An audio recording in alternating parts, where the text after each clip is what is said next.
We've heard my predecessors here speak, and the one thing in common what I hear is across all industries, whether it's people here who've spoken before me or people that I speak to outside this forum, the issues and the problems that procurement leaders are wanting to solve late 2024 and now going into 2025 is all the same.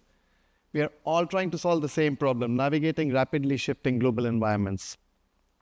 What do procurement leaders need to do to strengthen supply chain in the light of trade tariffs, unpredictable trade tariffs, geopolitical tensions, as well as cost escalations? What strategy should businesses adopt to mitigate supply chain risks? Overcoming inflation. How does procurement leaders now reduce costs in an inflationary environment? Building resilience and sustainable supply chains. More and more regulations are coming in. We've heard that as well around sustainability, around more sustainable sourcing. How do we build resilient supply chains? Transforming procurement role and efficiency with AI. How does AI help procurement? We've heard right now, just in the previous session, how is AI helping procurement?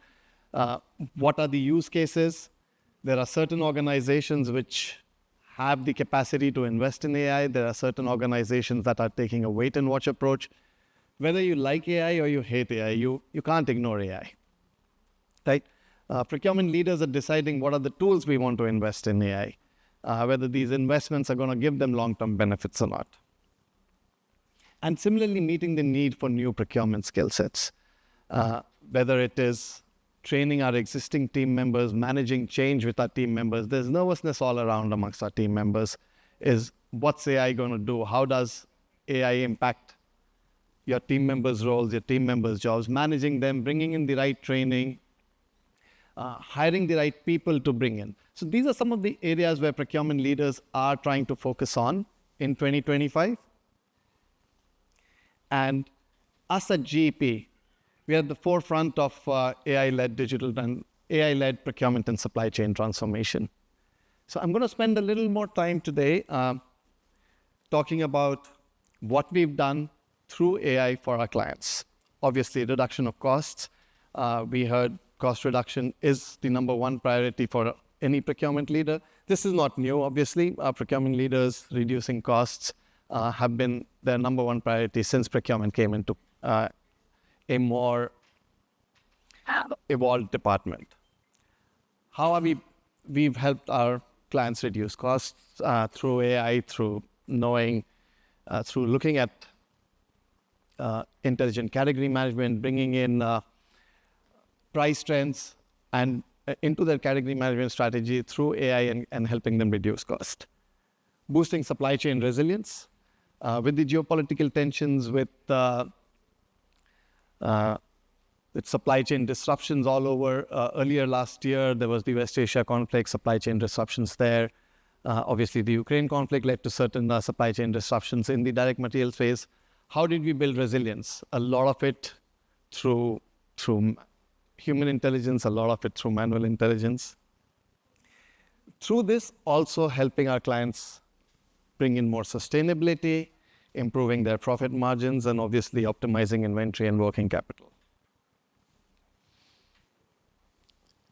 So JP supports our clients through three main lines of business: strategy, software, and managed services. While I lead managed services at GEP, I'm going to talk a little bit about our software as well as strategy. Within strategy, GEP offers transformation programs, helping our clients redesign their organizations, redesign policies and processes, helping procurement transformation, the entire end-to-end procurement transformation. Digital transformation, that is where more and more AI is coming in. We look at a client's digital landscape. Where is the digital landscape currently? How does it map to the futuristic landscape? And when we look at futuristic, there is a different level of aspirations for different sets of different clients, whether it is a part of their maturity, part of their affordability, but what their aspirations are, and where are they lagging or leading in terms of their aspirations. And then looking at each of their technology landscape, and then suggesting how can they bring in AI, not by replacing technology, but adding as bolt-ins. And this is one area where we've seen more and more procurement leaders talk to us, is how do we bring in AI? We've invested crores of rupees in this technology in the last 5 years. We don't want to obviously take the technology out and throw it away and to invest another few crores into this. But how do we bring in AI that sits on top of it? That's where GEP's digital transformation pieces come into place. Along with this, I spoke about reducing costs through AI, bringing in more control towers that use AI to give visibility, bringing in, setting up these control towers for our clients, looking at price visibility, budget utilization, as well as supply chain visibility. These are parts of our strategy offering, and this either coupled or individually along with our technology offering. Our technology offering covers end-to-end, right from source to pay. The source to contract now talks about our sourcing tool, autonomous sourcing. There's a lot of low-value operational items that we need to source.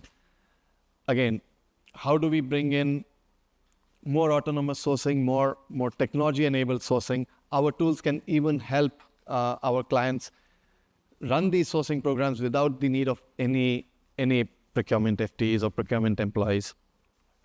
At the same time, when we go downstream, when we move from procure to pay, how are POs being converted automatically into, how are PRs being converted automatically into POs once their approvals are there. We heard about fraud detection, duplicate payment detections within the accounts payable functions, and also AI using analytics to see whether POs are being split or contracts are being split, and then also looking at how contract compliance. One of our main tools that we have just developed recently and used it for one of our clients is matching the P2P tool along with the S2C, which is having the contracting data, the contracting metadata in our contracting tool, and then looking at our invoice and procurement data, and then seeing whether the contract compliance is there. One of the customers who used this very recently through a pilot program saved $30 million within 6 months by identifying contract leakages. All this is possible through AI. And of course, within managed services, while this is mainly a human-based service offering, we are bringing more and more AI here, training not just GEP employees, but also training our clients' employees in able to use AI to the best of their benefits here.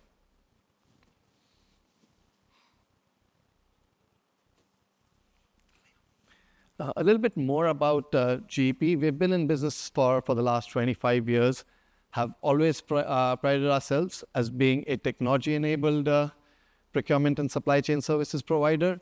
But now we are definitely at the forefront of AI, leading our services through AI. We manage more than $450 billion of spend for our suppliers, for our clients, with more than 1,000 clients across the globe. Serviced through our 6,000 employees across 26 different offices in the globe.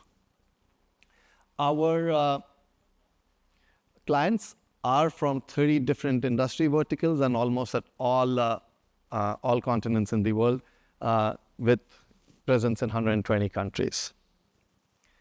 Some of the work that we've done for our suppliers, there was a supply chain transformation for our clients. There was a supply chain transformation that we did for a big pharma company in Europe, where we saved them more than $200 million in working capital, helped them reduce their working capital by $200 million, and about 5% savings on gross margins. ESG is getting more and more strict, with more and more requirements coming in for ESG compliance. For a global manufacturing company, we helped them reduce Scope 3 emissions as well. Then there was a procurement transformation program that we did for a chemicals company, helping them save more than $1 billion in annual procurement spend through impacting about $20 billion of spend. So that was a 5% savings that we got for them as well. A large big tech company, we set up a source-to-pay software. Again, a lot of AI being used there. Impacted about $7 billion of spend in them. There were talks again as to how, whether procurement is a bottleneck or do we actually help them. So our software there, working with their procurement team, helped them reduce the transaction cycle time by almost 20%. So something that was taking about 3 months earlier is now taking 2.5 months. A supplier onboarding program that used to take them almost 25 days for a complex supplier is now taking them less than 15 days. So overall, the entire transaction cycle time through the use of AI, through the use of GEP technology, which is enabled by AI as well, help them reduce these.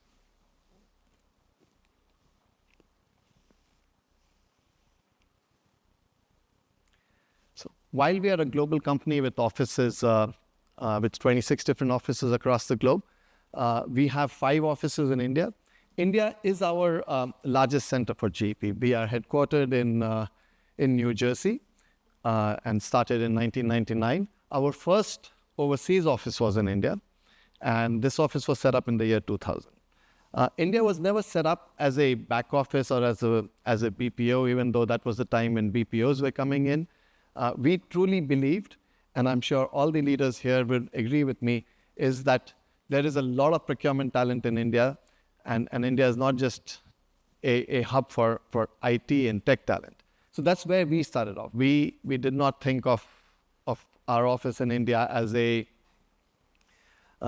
back office or someone providing just operational support, but actually going down into our delivery from India includes our digital transformation, includes procurement and supply chain cost reduction programs, rapid cost reduction programs.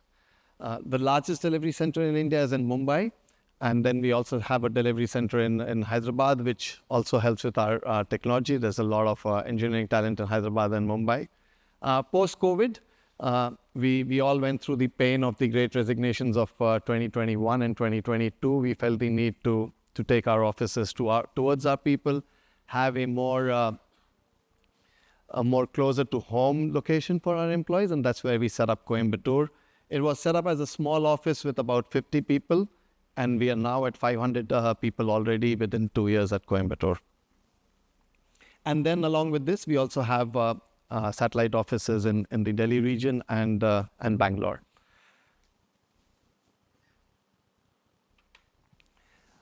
Besides our delivery centers, besides delivery, what also is important for us here in India, as we service more and more Indian clients, as we are becoming more local, along with expanding our global footprint, is the 5 centers of excellence that we set up. Starting with what I call a category advisory group. A lot of our people that support our clients may not have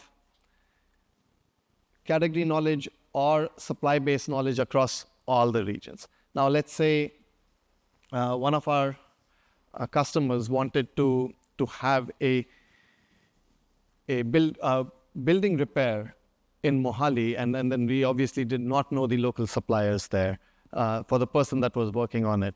And that's where our category advisory group, which is a bunch of people within GEP who understand this, whether it is Mohali or Surabaya in Indonesia, or even Cairo in Egypt. That's where our customers are located. What is the negotiation strategy? What is the local factors influencing the prices? These are the advisory groups that help our service team answer those questions and provide the best value. These category advisory groups are based in India, are based in Mumbai, with support from our global teams who help our other teams. Then we also have a contract management team. This contract management team is a team of about 80 lawyers supported by paralegals who help our clients with both contracting, that is pre-signing as well as post-signing, including drafting, redlining, negotiation, and then finally, after signatures, we are also helping our clients extracting the metadata, uploading this into their CLMS, and then also driving insights, a part of which I mentioned was around the contract compliance and helping them drive savings there. I spoke about our digital innovation and what we are doing here, looking at our clients' digital landscape, helping them through their digital transformation journey, also helping bring in more IPAs or intelligent process automations driven through by AI, by automation, looking at what is the kind of support that our teams are doing manually and driving more automation there, thus reducing our cost to serve, helping us be able to deploy our teams to more strategic work, and then in turn helping our clients do even more strategic work. Data and analytics COE, we heard a lot about analytics and how important analytics are. GP is analyzing more than $3 trillion of spend through all our clients, and through this analysis, using machine learning, using AI, how does this help us bring in more analysis for the rest of our clients? And market intelligence, where we are providing supply-based market intelligence and integrating this with our AI-led intelligent category management, where our market intelligence tool and also our price prediction tool called Cost Drivers, a company that GEP recently acquired. How does this integrate, provide intelligence towards supply intelligence in terms of price movement, bottom-up costing to our clients here?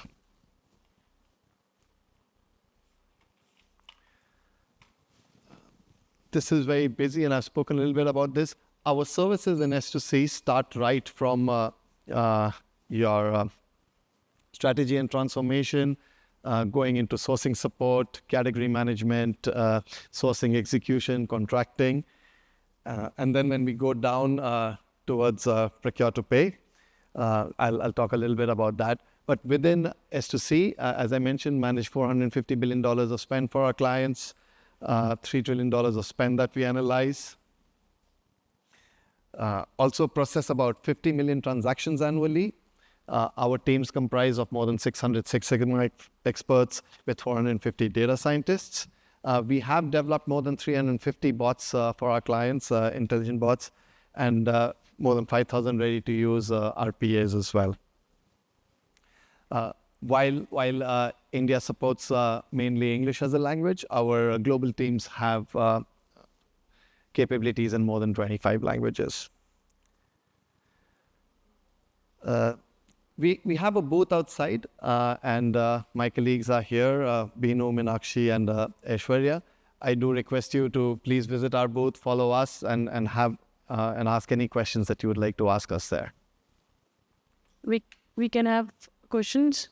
Can you give a quick snapshot of how AI is transforming the S2C bit that you talked about? It will be interesting to understand, what has changed in the S2C bit from the AI point of view. Of course. So there are lots of use cases in S2C, but this is a question that we regularly get. Everyone understands use cases in P2P. Everyone understands how AI and automation helps in P2P. But within S2C, so starting with analyzing your spend, helping you draft your sourcing strategy, what your sourcing strategy should be, to also working along with your agentic AI framework and running these sourcing events autonomously. That's one area. And when you come post-sourcing, post-award, looking at your contracts, identifying value leakages, identifying non-compliance to contracts, these are the two largest use cases. And then there are a lot more that we can plug in here and there. Thanks a lot, Nikunj. I just wanted to understand the supplier diversity as part of managed services. Can you elaborate on that? So in the West and especially in the US, and this is changing with the new administration there to a large extent within the government procurement, but it will eventually, we are also seeing it change in some of the tech environments.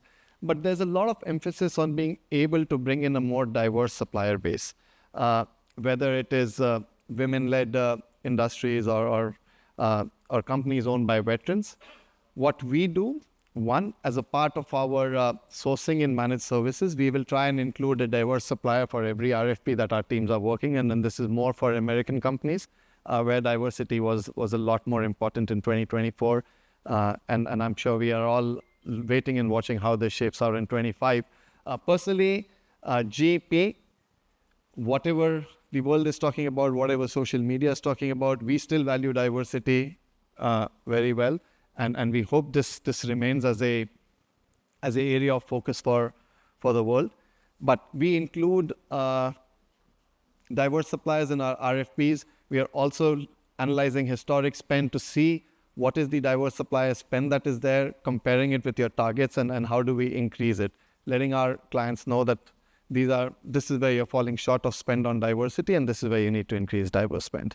Can you share any example how AI is helping in innovation in procurement? Oh, there's a lot of examples. One, AI itself is an innovation in procurement. Innovation, up to 6 months ago, where 8 months ago, where AI was more of a tech circle discussion, people around technology boardrooms were talking about AI. With the advent of ChatGPT, it has become more of a dinner table conversation. Now, obviously, there was a lot of innovation. How did AI help with this? Is looking at whether data was right, manual, and then us analyzing the data manually, but now not just getting readily analyzed data, but also driving insights into the data. What are the insights? How? And then after driving insights, your agentic AIs are now telling you what needs to be done, or actually doing what needs to be done. So even giving you the prescriptive analysis on what needs to be done there, and then the cognitive analytics on how this can be done as well. So that's what AI is bringing in as a part of innovation. And this is not something that has reached its peak. Within procurement, while AI is now coming in, and as I mentioned, some people who have the financial backing, the larger companies are able to invest. Some companies are waiting and watching. I still believe we are at our infancy, and more innovation will come in with AI. And as the year progresses, as we come closer to the end of this decade, AI will be taking up a lot of our activities here. One question was there. So have you developed any predicting pricing for any of the customers? We have. And our booth is outside. We can give you more examples. Okay. We have a tool, what we call as intelligent category management. Okay. And this tool looks at market data, both readily available market data as well as data from subscription models, compares it with data in-house, that is our clients' data, and then giving us a prediction on either price movement or on what is our demand going to be, helping not just within procurement, but also within supply chain. What should be your capacity? What should be your inventory levels? Where do you store these inventories? Which are your DCs that need these inventories? Through external, internal data, these tools are being used now.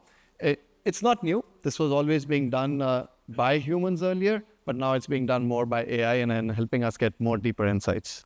So next question is, in the present VUCA world, Sorry, say that. In the present VUCA world, how accurate is that predictions? Because when you track about copper prices or aluminum prices, and with the dollar exchange rate, when we do all sort of predicting, like forecasting, whatever, whether we do it with the regression analysis, or we do with AI, SERIMA model or RIMA model, all this time series models, what we talk about, right?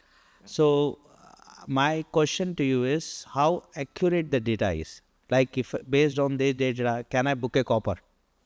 So honestly, if I could say that this is 100% accurate, I would probably be at another place, maybe on a yacht somewhere enjoying the sea. Yeah.